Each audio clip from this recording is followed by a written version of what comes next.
Form भरला? भरला form भरला. दोन्ही पण फॉर्म भरले?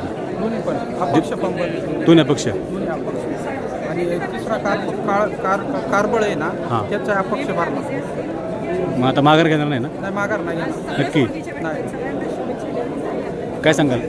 दादांनी तुम्हाला उमेदवार जाहीर केली होती. दादाने घरी येऊन आम्हाला आमचं हे केलं होतं तिघांचं, परंतु ऐन वेळेस आम्ही प्रचार केला आणि ऐन वेळेस आम्हाला नाही म्हणून सांगितलं ना, आम्ही अपक्ष उमेदवारी लढवत आहोत. दादा काल बोलले की तुम्हाला मानाचं पान देणार आहे, काय सांगाल याबद्दल?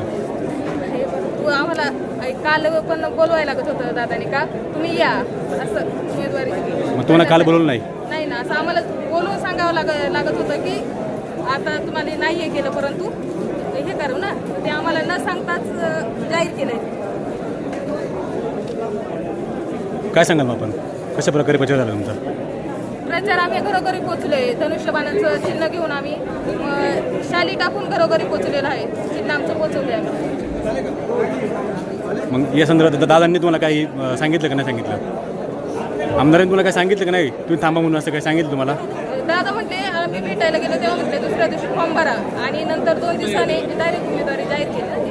आम्हाला सांगायला म्हणजे भेटून जरी सांगितलं असतं दादानी, सांगावं लागत होतं. आम्ही काही नव्हतं आमचं म्हणणं का तुम्ही हे करा म्हणून.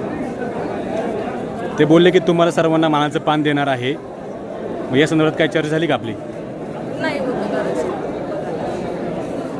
डॉक्टर साहेब काय सांगाल? आपण एक चांगल्या प्रकारे काम केलं या भागामध्ये, काय सांगाल आपण? आपल्या पत्नी देखील सरपंच आहेत, आपल्याला सांगितलं होतं की तुम्ही निवडणूक लढायची आहे, अचानक कसं काय उठून आला इकडं?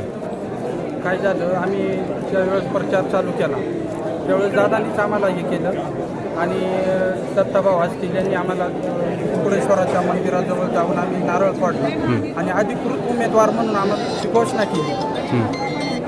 आणि आम्ही प्रचाराला सुरुवात केली. प्रत्येक अख्खा गण पिंजून काढला, घरोघर जाऊन आलो आणि मग त्याच्यानंतर जे उमेदवार त्यांना आयात उमेदवार भेटले, त्याच्यानंतर दादांनी आमचा विचार केला नाही. मग आता लढणार निवडणूक? अपक्ष आम्ही लढणार. जर तुम्हाला तुमची मनधरणी केली तर तुम्ही थांबणार का? नाही, आम्ही दादांना सांगून आलो, आम्ही अपक्ष लढणार आणि जिंकणार.